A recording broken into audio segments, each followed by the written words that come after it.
Padre, del Hijo y del Espíritu Santo. Amén. Queridos hermanos, continuamos nuestra explicación acerca de las apariciones de Fátima. Estamos en la última parte de este libro maravilloso llamado La Virgen de Fátima, por C. Bartas. Estamos analizando la actitud del clero acerca de las apariciones. Y hemos visto cómo Monseñor da Silva, el obispo de Fátima, mandó constituyó una comisión de encuesta que duró 7 años para reconocer la realidad de las apariciones de Fátima. Y bien, juntaron toda la gente, los que están en favor, los que están en contra, los amigos, los enemigos, todo, para hacerse una idea clara de lo que pasó, y finalmente va a dar su aprobación. Entonces, cuando hay una aparición, no podemos así, la Virgen apareció y ya. Cuidado, puede ser otra cosa también. No olvidemos que la Virgen, claro, viene y la Iglesia tiene la obligación de cuidar a sus hijos y reconocer si una cosa es buena o es mala o viene de Dios o no. Y bien, aquí tomaron 7 años para dar la decisión. Fátima hasta 1926 constituyó en cierto modo el problema, entre comillas, particular de la pequeña diócesis de Leiria. Si el pueblo en masa acudía a Fátima desde todas las provincias de Portugal. De hecho, resucitó la fe de un cierto modo, animó a los católicos. De cuando en cuando, especialmente el 13 de mayo o el 13 de octubre, se veían en la Sierra de Aires multitudes incalculables, pero ningún otro obispo más que el de Leiria había ido nunca. Poco a poco y con vacilaciones, el obispado portugués empezaba a interesarse por la vida del santuario y por la floración de piedad mariana que allí había germinado. El primer impulso dióselo Monseñor Don Manuel Méndez de Conceiça Santos, obispo de Évora. Su pueblo natal estaba bastante cerca de Fátima, y el 15 de agosto de 1926, de incógnito, hizo una visita al santuario. Bien, porque es verdad que un obispo que pone los pies ahí significa, es una autoridad, entonces tienen que estar seguros antes de favorecer esto. Su ejemplo no dejó de dar su fruto. Por la fiesta de Todos los Santos, el nuncio apostólico de Lisboa, Monseñor Nicotra, estando en Leiria para presidir una fiesta, pidió al obispo de la diócesis le acompañase a visitar el célebre monasterio de Batalla. Estando ahí, manifestó el deseo de reconocer también el santuario de Fátima. En la cova de Iria nadie sabía nada de su llegada. El nuncio deseaba guardar un incógnito absoluto. Así es.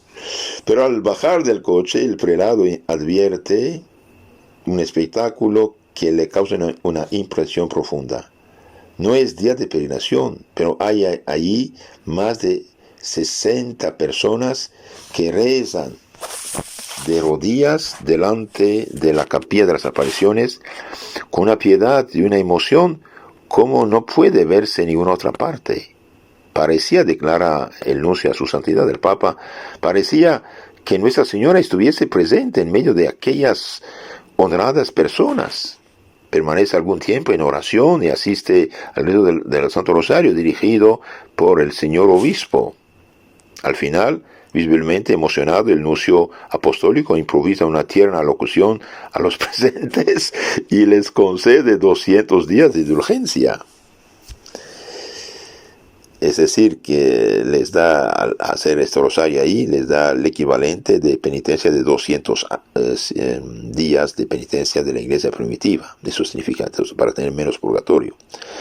El 13 de diciembre siguiente, el señor obispo de Madeira estuvo entre los peregrinos y celebró la misa en la capilla de los enfermos. Era la primera vez que un obispo decía la misa en la cova en día 13.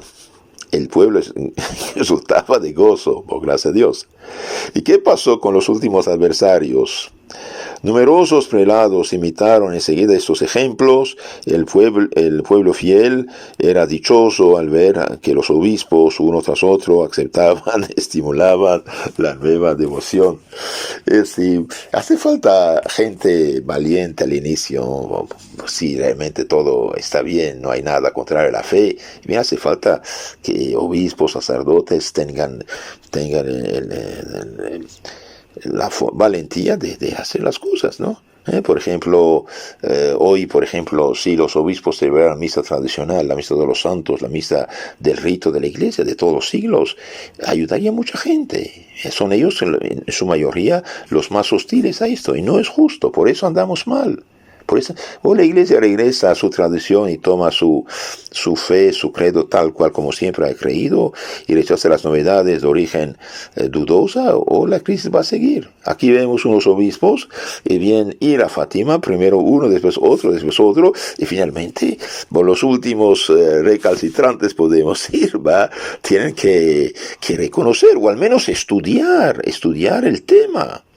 Por ejemplo, hoy mucha gente todavía está contra Monseñor Lefebvre. Los tachan de rebelde, de esto, aquello. Pero espere. Si usted nunca leyó nada de él, nunca lo conoció, no lo conoce, solamente escuchó sus adversarios, hombre, sea justo, fórmate una opinión personal, conózcalo por su propia boca. No se puede juzgar a una persona sin escucharla. No se puede condenar a una persona sin escuchar las dos partes. Monseñor Lefebvre anunció la crisis, el caos actual en el mundo, en la iglesia. Y por haber sido el primero fue difamado como desobediente. Bien, para nada del mundo. Él era el obispo más obediente al Papa en la iglesia. ¿Por qué? Y dice, porque no podía aceptar unas reformas de origen turbio, de amigos de los protestantes, unos soñadores. 50 años después, los frutos están ahí. Nadie es tan ciego de ver que la iglesia católica anda muy mal. Los pueblos católicos por miles y millones se perdieron en las sectas o en el diferentismo, y ahora en todos los países católicos es la crisis espiritual, moral y todo. Entonces, este asunto de Fátima nos da la idea. Un obispo otro se misa, y los demás tienen que estudiar el tema más seriamente. Lo mismo podemos pedir al lado acerca de la misa tradicional y de Monseñor Lefebvre. En 1929 quedaba un solo prelado portugués refractario al culto público de Nuestra Señora de Fátima y que había rehusado introducirlo en su diócesis.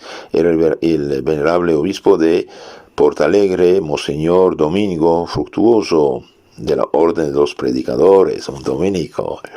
Ahora bien, después de su visita ad limina, visita al Papa, hacia mediados de enero 1929, todos sus escrúpulos se desvanecieron y autorizó la nueva devoción, aceptando incluso bendecir algunas imágenes e inaugurarlas solemnemente. Decía que había sido impulsado a cambiar de actitud al ver que la Virgen de Fátima públicamente venerada en la misma ciudad de Roma, y que por tanto no podía mostrarse más papista que el Papa. Según ciertos rumores, esta súbita mudanza habría tenido lugar después de haber consultado directa y personalmente con el sumo pontífice, quien le habría alentado a comparar el número de sus seminaristas antes y después de Fátima. Sí, lo mismo podemos decir de lo que es católico tradicional. El 25 de marzo de 1931, el obispo Portalegre presidía una gran peregrinación de su diócesis al objeto de consagrar a Nuestra Señora de Fátima sus seminaristas, los cuales en pocos años habían pasado de la cifra de 32 a 180. Sí, la fe resucitó, la Virgen vino a resucitar la fe en este pueblo y en el mundo. Y hoy quieren tapar de cierto modo Fátima, ¿no? Así el último de los obispos que se oponían al nuevo culto fue el primero que en esta ocasión celebró solemne pontifical el santuario de Fátima, donde acababa de ser oficial públicamente aprobado el culto de la Virgen de Fátima. La información abierta en 1922 duró 7 años, dijimos. De este modo, las peregrinaciones de Fátima, implícitamente aprobadas por Roma, eran intervenidas y organizadas por la autoridad encargada de aprobarlas mucho antes de que éste se pronunciase oficialmente. Bueno, concretamente sabían que es verdadera y punto. Después de la última reunión plenaria de la comisión, en 1929, el obispo de Leiria tuvo por fin en su poder todos los elementos para un juicio definitivo. Aprovechó el verano para estudiar a fondo por sí mismo el largo informe que se le había sometido. No faltan quienes aseguran que el propio Santo Padre examinó durante esos meses personalmente el expediente. Finalmente, Monseñor da Silva publicó su carta pastoral a la Divina Providencia, que ha sido llamada la Gran Carta de Fátima. Fue solamente proclamada en la caballería en Fátima el 13 de octubre de 1930, ante más de 100.000 fieles, 13 años justos después de la última aparición. 13 años de encuesta, de formación, de espera.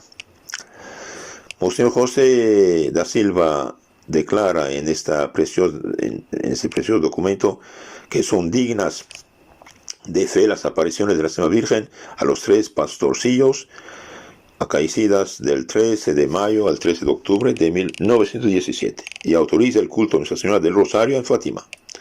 Se trata de un documento de 16 páginas escrito con tanta inteligencia como corazón. A través de todas esas líneas y bajo las vibraciones de entusiasta reconocimiento de un corazón filial por María, se adivina el esfuerzo del espíritu crítico por observar la prudente reserva impuesta por la responsabilidad del cargo episcopal. Esta decisión tan largo tiempo esperada hizo palpitar de santa emoción a todo el pueblo portugués. En el púlpito, en la prensa, en las conversaciones, eran vivos transportes de alegría a la que se unía el clero, salvo raras excepciones todavía, desde el más alto dignatario hasta el último sacerdote de la aldea. Por todas partes surgía la idea de una gran peregrinación nacional de acción de gracias que tuvo lugar el 13 de mayo siguiente con la presencia de todos los obispos del país, bajo la presidencia de su eminencia el cardenal Cerejeira, que había convocado por un llamamiento entusiasta a todo el pueblo portugués. Asistieron a ella al menos 300.000 peregrinos, cifra culminante que parecía no poder ser nunca superada. Así, queridos hermanos, la aparición de Fátima liberó también Portugal en un tiempo de la influencia masónica, también del gobierno masónico que perseguía a la iglesia. ¿Qué pasó con la Santa Sede? Bien conocemos la curiosa alusión de Benedicto XV a este socorro extraordinario de Nuestra Señora de Portugal. Socorro extraordinario, sí, de Nuestra Señora a Portugal. Se puede decir que el aumento de la confianza en las apariciones fue al menos tan rápido en los medios romanos como en los medios eclesiásticos de Portugal. Y a veces lo fue más, como parece inferirse de la advertencia de Pío XI, el obispo de Portalegre. Los Secretario Romano había publicado de cuando en cuando informaciones sobre Fátima. A partir de 1928 aparecieron más regular y extensamente el relato de la grandiosa reunión del 13 de mayo de aquel año, publicado por el Restauratore del 3 de junio, nos informa de los sentimientos favorables de los medios vaticanos con relación a los sucesos de Fátima, 2 años antes de la aprobación canónica. Recordemos tan solo una frase: bendita sea la Santa Virgen que ha trocado este lugar desconocido y desierto en verdadero paraíso donde distribuye gracias y bendiciones sobre sus hijos. El 3 de diciembre de aquel mismo año, Pío XI bendecía en el Vaticano una imagen esculpida por José Tedim, destinada a la nueva capilla del Colegio Portugués de Roma. El 9 de enero siguiente, en la acostumbrada ceremonia de felicitación con motivo del Año Nuevo, el Papa dio a cada estudiante 2 imágenes de Nuestra Señora de Fátima, una para ellas y otra para sus familiares. La opinión portuguesa se conmovió profundamente con esta delicada atención y la aceptó como una verdadera aprobación implícita. El 13 de mayo de 1930, el reverendo padre Gonzaga de Fonseca dio al Instituto Bíblico una conferencia con proyecciones sobre Fátima ante un auditorio de cardenales, diplomáticos, dignatarios, profesores, etc., que causó profunda impresión. Desde ese momento el Padre Santo, el Papa y la Congregación de Ritos concedieron indulgencias y autorizaciones litúrgicas en favor del nuevo culto. El 10 de noviembre del año 1933, Pío XI habla de esta nación, Portugal, a la cual la Madre de Dios se ha dignado conceder recientemente favores extraordinarios. Y es verdad, la fe resucitó en Portugal. En cuanto a su sucesor, renunciamos a publicar todas sus palabras y actos en favor de aquella que se mostraba a los pastorcillos en la misma hora en que él recibía en la Capilla Sixtina la consagración episcopal. Entonces, cuando Pío XII estaba consagrado obispo, la Virgen aparecía en Fátima. Se han escrito muchas páginas para replicar a ciertos rumores que circulaban contra toda evidencia por los años 1945 y siguientes sobre un cambio en las disposiciones del Santo Padre en este respecto. Recordemos ante todo tres rasgos del pastor Angelicus Pío XII. En 1942, cuando el primer jubileo de las apariciones responde al deseo de Nuestra Señora de Fátima, consagrando al mundo y Rusia al corazón inmaculado de María, por la célebre alocución radiada del 31 de octubre. En 1946 designa a su eminencia el cardenal Aloisi Masella como legado ad latere para coronar en su nombre a la reina de Portugal y del mundo. Y en junio de 1951 inaugura la capilla de la Virgen en la iglesia jubilar de San Eugenio, que ha querido fuese consagrada a Nuestra Señora de Fátima. En la audiencia concedida a los portugueses que fueron para asistir a la ceremonia, llegó a entusiasmar a los oyentes. Alguien entre ellos gritó: «¡Viva el Papa de Fátima!», y él respondió sonriente: «Ese soy yo. Ese soy Papa de Fátima, Papa de la Virgen de Fátima». En fin, ¿acaso no ha decidido últimamente el Papa Pío XII que las solemnidades de la clausura de Año Santo Mundial celebrasen en Fátima bajo la presidencia de su legado y que fuesen precedidas de un Congreso Mundial sobre el mensaje de Fátima y la paz? Y todo el mundo sabe que en la homilía que pronunció en la misa de los enfermos, el cardenal legado Federico Tedeschini agregó: «El binomio Fátima-Vaticano se ha hecho más palpitante que nunca y más patente durante este santo jubileo». Porque, queridos hermanos, ¿qué dijo la Virgen en Fátima? Bien, sencillamente pide conversión, oración, arrepentimiento y dejar de ofender a Dios nuestro Señor. Y ella dice, si rezan, se conviertan, la Primera Guerra Mundial se termina, y si no habrá otra guerra. Y hubo otra guerra, por desgracia, porque la gente, los pueblos, los dirigentes de los pueblos no hicieron caso. ¿Y qué hacemos? Hoy estamos viviendo concretamente estamos viviendo las consecuencias de la no conversión de los pueblos. Sí, la Virgen también dijo que muchas almas van al infierno porque nadie reza por ellos. Hagan sacrificios por los pecadores, decid a menudo, pero especialmente en hacer algún sacrificio, Jesús, esto es por vuestro amor, por la conversión de los pecadores, en reparación de las ofensas hechas al corazón inmaculado de María. Y bien, la Virgen pidió que se honrara su corazón inmaculado 5 primer viernes de mes, rezando el Santo Rosario, comulgando, confesándose. Nuestra Madre también dijo: cuando recen Rosario, al final de cada decena digan: «Oh Jesús mío, perdónanos nuestros pecados, líbranos del fuego del infierno, lleva al cielo a todas las almas y socorre especialmente a las más necesidades». Porque los hermanos tratemos de rezar más, rezar rosario de adultos, como decía San Luis Guillermo de Montfort, y leer libros sobre la Virgen de Fátima, verdaderos libros, verdaderos buenos, y sobre el Rosario, la Virgen, todo lo que es San Luis Guillaume de Montfort es excelente. Tratado de la verdadera devoción, por ejemplo, y el secreto del Santo Rosario, y carta a los amigos también de la Santa Cruz. Todo esto ayuda muchísimo. En la charla siguiente veremos un día en Fátima. ¿Qué hacen los peregrinos en Fátima? Es como un reportero. Vamos a ver cómo funciona la peregrinación de Fátima.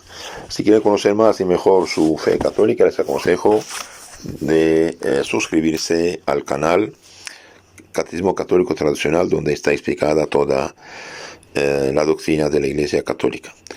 Nuestra Señora de Fátima ruega por nosotros. En nombre del Padre, del Hijo, del Espíritu Santo. Amén.